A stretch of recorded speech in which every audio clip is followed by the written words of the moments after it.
dapat sa araw-araw na challenges na pwede mong harapin.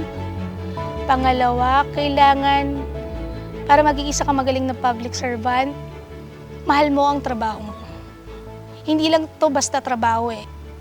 Kailangan taos-puso mo ring binibigay yung serbisyo ng tapat at saka pantay-pantay para sa lahat ng tao. Ako po si Katrina Teresa Ayes, Nurse 1 ng Pavilion 22 ng National Center for Mental Health. Nagsimula po ako dito bilang nursing attendant ng 5 taon.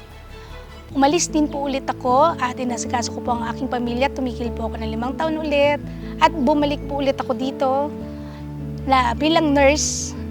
At ngayon po ay 6 na taon na pong nagtatrabaho. Ang bata kasi ako, nakikita ko palagi yung tito ko nakaputi. Yun yung unang dahilan nun. Nakaputi. Gusto ko nakaputi. Hanggang sa unti-unti nung may na-hospital na rin sa amin, nakita ko yung trabaho na kung ano talaga yung trabaho ng nurse. At sabi ko sa sarili ko, gusto kong maging katulad nila. Gusto kong tumulong, gusto kong mag-alaga. Hindi lang para sa pamilya ko, kundi para sa ibang tao. May tumulong po sa akin, may nagsabi po na hiring po para sa nursing attendant. Ang una po, takot po ako. Takot po ako kasi yun nga po yung sinasabi nila pag ang pasyente ay mentally ill, nakakatakot. Pero nung nandito na po ako, natutunan ko po kung paano sila i-handle na hindi naman po pala sila nakakatakot. Maaaring iba-iba rin po ang kanilang mood. Pero day by day kasi mas nakikilala mo na rin po sila. So, iba po yung pakiramdam na pag nakikita mo na yung nag-i-improve po sila. Kung compare sa unang araw na dinala sila dito, na sa susunod na araw nakakasalumuhan namin sila, na natutulungan namin sila, hanggang sa makauwi po sila ng kanilang pamilya, pati sa komunidad.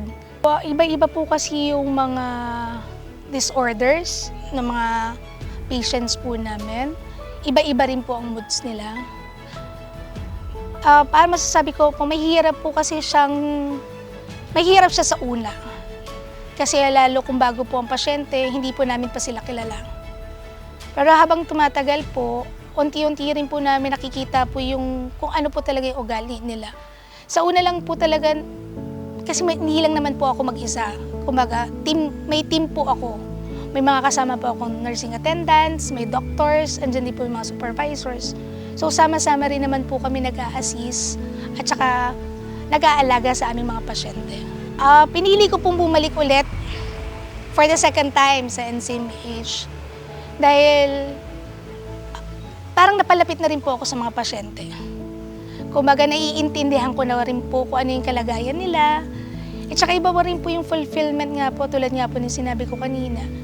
Pag nakikita mo nag-i-improve yung pasyente unti-unti, hanggang sa makauwi sila sa pamilya nila, hanggang sa makita mo bumabalik na sila sa dati nila, na nakakatulong na ulit sila sa komunidad. Iba po kasi yung feeling. Tapos pagbabalik sila sa check-up na nagpapasalamat sila. I-compare po siguro, mahirap din po kasi i-compare. Iba po talaga pag psych patients eh.